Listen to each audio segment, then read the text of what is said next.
The alley smelled of damp concrete and stale beer, the kind of place where trouble festered in the dark corners of Chicago's South Side.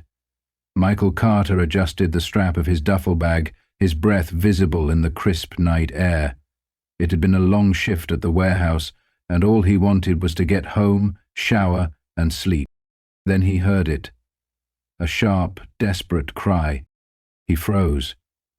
Just ahead, under the flickering glow of a broken street lamp, a man was struggling.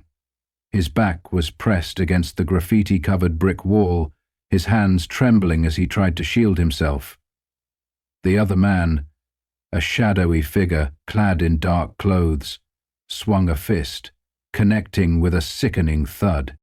Michael's instincts kicked in before his mind could catch up. He wasn't the type to look away. "Hey, back the hell off!" His voice echoed down the alley as he dropped his bag and stepped forward.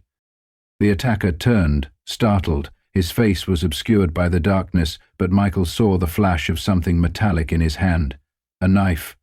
The glint of the blade sent adrenaline surging through his veins. Michael grabbed the nearest thing he could find, a dented trash can lid. He barely had time to brace himself before the man lunged. The knife slashed through the air, narrowly missing his ribs. Michael swung the lid up just in time, deflecting the second strike. The force sent the man stumbling backward. For a moment there was silence. Then, without warning, the attacker turned and ran, vanishing into the shadows like he had never been there at all. Michael exhaled sharply, heart hammering. He turned to the man still slumped against the wall. The guy was older, white, his face bloodied and dazed. Michael crouched down, hands hovering. "Sir, you okay?" The man groaned, blinking sluggishly. He was clearly concussed. Michael reached into his pocket, fumbling for his phone. He had barely unlocked the screen when... Blinding lights, screeching tires.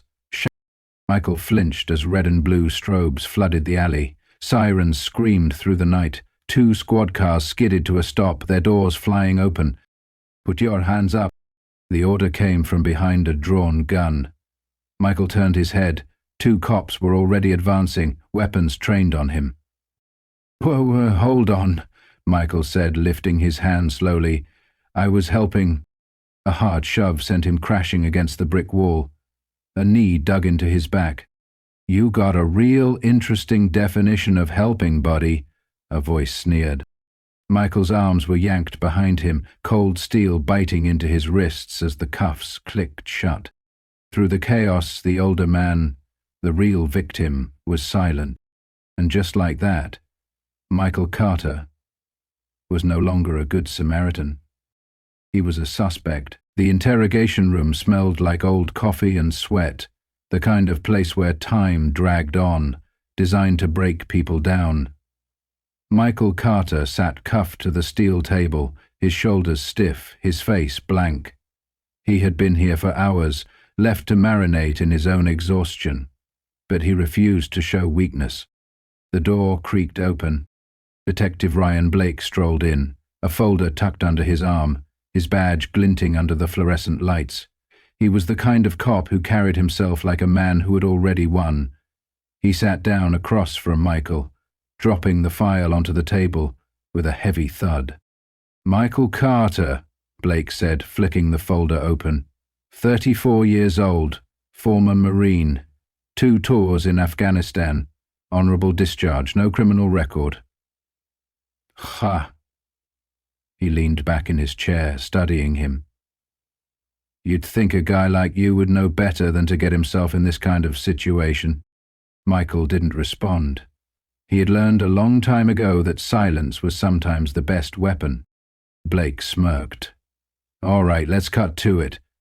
We got a witness, we got your fingerprints on the victim's jacket, and..." He tapped the folder. "We got a surveillance tape." "Not a great look for you, buddy." Michael's jaw clenched. "I didn't attack that man." Blake tilted his head, feigning curiosity. "No? Then why were you the only one there when we showed up?" Michael exhaled sharply. "I was helping him."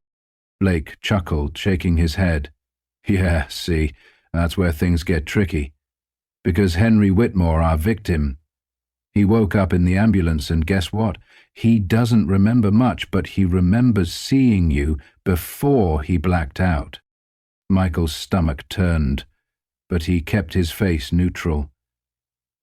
That's because I was the one checking on him after the real attacker ran.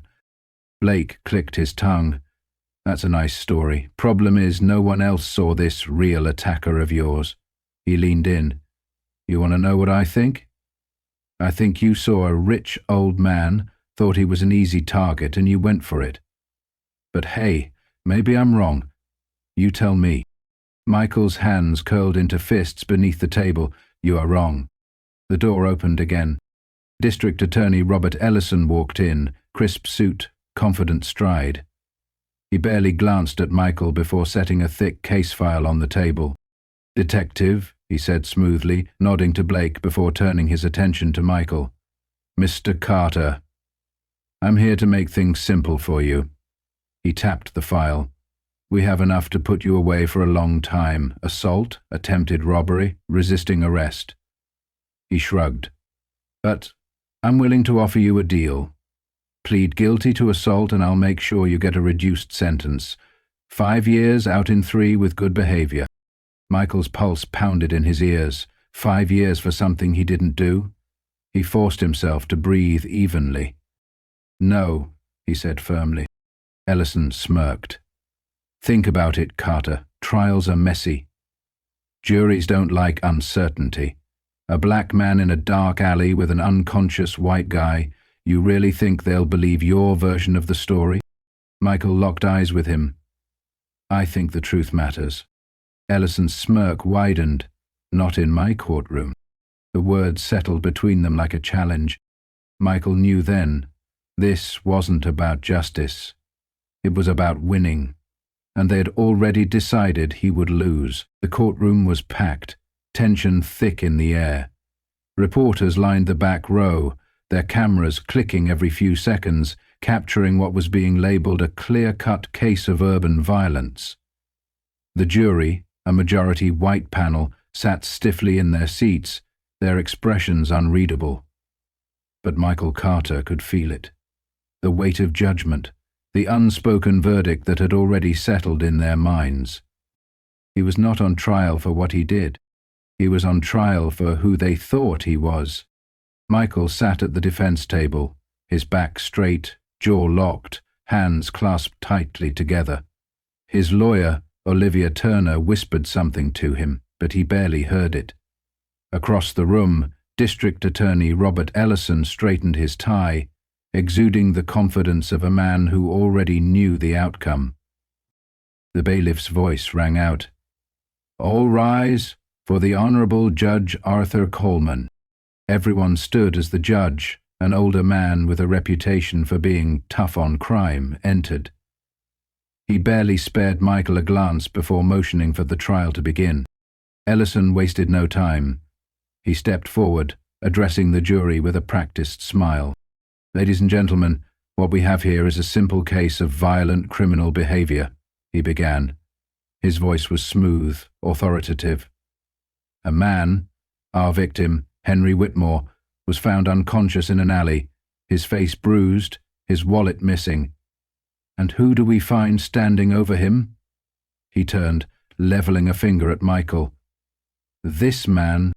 The jury shifted. Michael kept his face neutral, but inside, his pulse pounded. We have eyewitness testimony placing him at the scene, Ellison continued. We have physical evidence linking him to the victim. And we have a defendant who, instead of cooperating, resisted arrest. He let the words hang in the air. The story had already been written. Olivia rose, her expression calm but fierce. Objection, Your Honor. The prosecution is implying guilt before presenting evidence. Judge Coleman barely looked up. Overruled. Ellison smirked, as if he had expected nothing less. Let's start with the facts, he said, turning toward his first witness. The prosecution calls Detective Ryan Blake. Michael watched as Blake, crisp in his uniform, took the stand. He moved with the arrogance of a man who believed himself untouchable. Blake adjusted his microphone. I responded to a 911 call reporting an assault in progress. When we arrived, we found the victim on the ground and the defendant standing over him. We issued multiple verbal commands, but the defendant did not comply. Olivier stood. Did he physically resist? Blake hesitated. A flicker of something crossed his face. Uncertainty. But then he recovered. He didn't get on the ground immediately. We had to take necessary force. Michael clenched his jaw. He hadn't resisted. He had been thrown to the ground before he could say a word. Ellison turned to the jury. A man caught in the act. A man who refused to comply. A man with no remorse. Michael exhaled slowly. The system had already decided his guilt. Now he had to find a way to prove his innocence. The tension in the courtroom was suffocating. The jury sat in stiff silence, their eyes shifting between Michael Carter and the prosecution's so-called evidence. He could feel the weight of their judgment, the invisible chains tightening around him. Across the room, Detective Ryan Blake sat on the witness stand, his uniform crisp, his voice steady as he reinforced the state's version of events. I arrived at the scene to find the victim unconscious, blood pooling beneath his head, he said confidently. And Carter standing right over him, his hands were on the victim's jacket. Michael exhaled sharply. The truth didn't matter here, only what they wanted to believe. Olivia Turner stood, adjusting her blazer. Detective Blake, did you personally see my client assault Mr. Whitmore? Blake hesitated. It was barely a second, but Olivia caught it. No, he admitted, his jaw tightening. But he was the only one there. Olivia tilted her head. So you assumed? Blake stiffened. Based on the evidence, it was a reasonable conclusion. A murmur rippled through the courtroom. Olivia paced in front of the jury. Ladies and gentlemen, we've been told this is a simple case, that the evidence speaks for itself. But I ask you, what if the evidence has been manipulated? The words hit like a gunshot. Ellison shot up from his seat. Objection, baseless speculation. The doors to the courtroom swung open with a sudden bang. All heads turned. Sarah Mitchell, the investigative journalist, strode forward, gripping a flash drive in her hand. Your Honor, she called out, I have newly discovered footage of the incident, the unedited version. A wave of whispers swept through the room. Ellison's face paled. This is highly irregular. Judge Coleman raised a hand. Bring it forward. Sarah approached the bailiff, handing over the drive.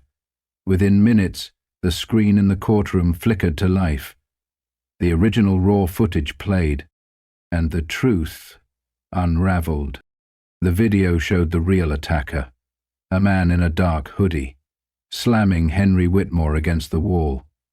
It showed Michael running into frame, breaking up the assault. It showed him crouching over the injured man, not as a predator, but as a protector. And then it cut off just as the police arrived. A heavy silence filled the room. Olivia turned to the jury. This is what was kept from you. Michael sat frozen, his chest rising and falling as the weight of the moment settled in. Detective Blake looked away. Ellison gritted his teeth. And for the first time since this nightmare began, Michael Carter saw something new in the jury's eyes. Doubt. The silence in the courtroom was deafening. Michael Carter sat still, his fingers pressed together as he stared at the flickering screen. The truth had been there all along. Hidden, manipulated, buried beneath layers of lies. But now, there was no more hiding. The jury's expressions had shifted. The quiet certainty they once held about his guilt was cracking, splintering under the weight of undeniable evidence. Olivia Turner wasted no time. Your Honor, she said, her voice steady, cutting through the tension. Given this new evidence, I move to dismiss all charges against my client immediately. Ellison shot up from his chair, his face a mask of controlled fury. Objection! We don't even know if this footage is authentic. Judge Coleman looked at him, unimpressed. Are you suggesting an investigative journalist fabricated video evidence, Mr. Ellison? The DA hesitated. I'm saying we need time to review. No, Olivia interjected, stepping forward. The prosecution had no issue presenting their version of the footage, until this one proved them wrong. This trial has been built on a lie. A murmur rippled through the jury. Judge Coleman sighed, rubbing his temples. He turned to the prosecution. Mr. Ellison, do you have any credible reason why these charges should stand? Ellison swallowed. He was cornered. Every card he had played had just been burned.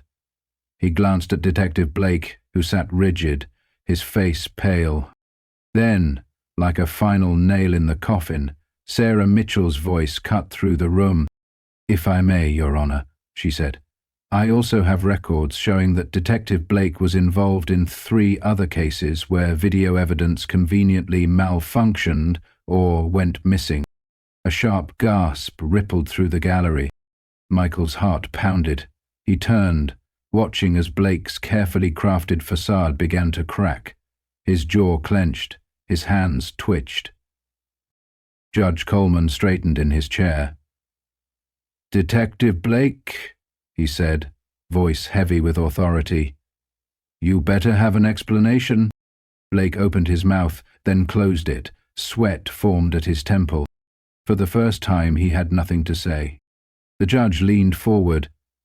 I'm ordering an immediate investigation into the conduct of Detective Blake and this entire case. Effective immediately, all charges against Michael Carter are dropped. Michael barely heard the collective gasp, the murmurs, the chaos that followed. He had spent weeks fighting to be believed. Now it was over. As Olivia squeezed his shoulder, Michael exhaled for what felt like the first time in forever. But as he glanced at Ellison and Blake, faces tight with anger, not remorse, he realized something. This wasn't justice. This was just the beginning. Michael Carter walked out of the courthouse a free man, but freedom felt fragile. The sun was setting, casting long shadows on the stone steps. Olivia Turner walked beside him, her phone buzzing non-stop with media inquiries. They're already spinning the narrative, she muttered, scrolling through headlines. Michael didn't need to check his phone to know what they were saying. Technicality sets dangerous precedent. Was justice really served? The system never admitted fault. It just shifted blame. A crowd had gathered outside, a mix of reporters, activists, and bystanders. Camera flashes went off as soon as Michael stepped into the open. Michael, what's your next move? Do you plan to sue? How does it feel to have your name cleared?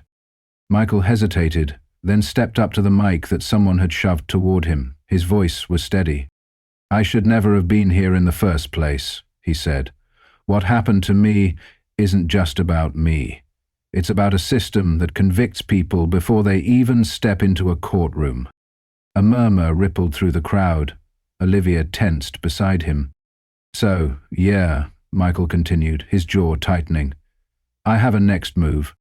Before he could say more, a car screeched to a halt nearby. The back door flew open. A familiar figure stepped out. District Attorney Robert Ellison. The reporters turned their cameras, microphones scrambling to catch his words. Ellison smoothed his tie, flashing a well-practiced smile. I want to be clear about something, he began. Today's ruling does not mean that Mr. Carter is innocent. It simply means the prosecution was unable to proceed at this time. Michael felt his stomach tighten. Olivier scoffed. Unbelievable, she whispered. Ellison wasn't done. The public deserves safety, it deserves justice, and let me be clear, we will be reviewing this case further. The words sent a ripple through the crowd. Reporters murmured, some nodded approvingly, others exchanged wary glances. Michael clenched his fists. He had just won his freedom and now they were already laying the groundwork to drag him back in. This wasn't over. As the press conference dissolved into chaos, Olivia grabbed his arm, guiding him toward a waiting car. "They won't let this go," she said, her voice sharp. Michael exhaled, looking back at the swarm of cameras, at Ellison's smug expression. "I know," he murmured. "Which means neither can we." Michael Carter sat in the dimly lit office, his fingers drumming against the table. Across from him, Sarah Mitchell's laptop screen glowed, displaying files, names, dates, cases, all connected to Detective Ryan Blake and District Attorney Robert Ellison. "This isn't just about you," Sarah said, scrolling through the documents.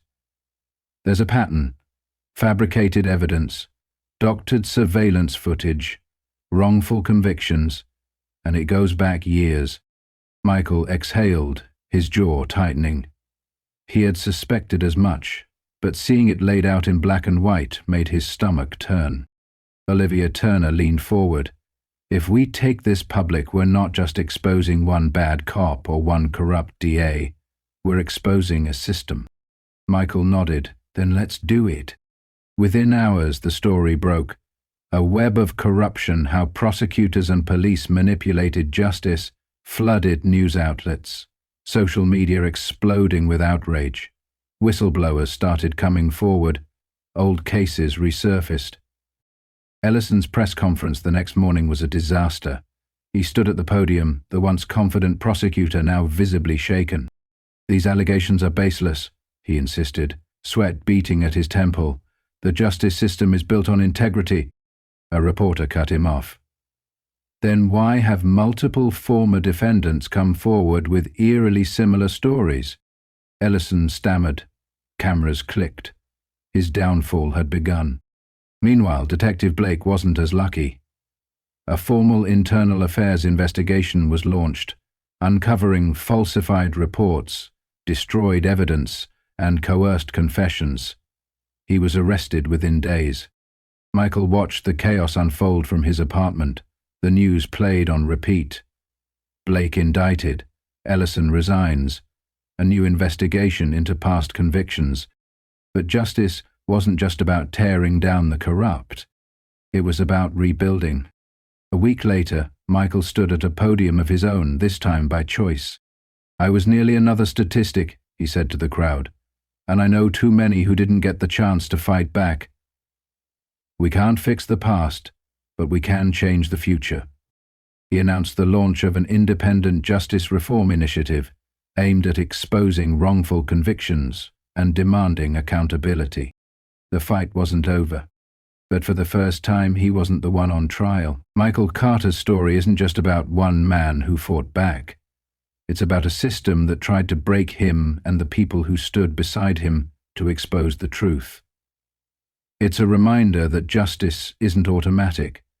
It's something that has to be fought for, challenged, and demanded.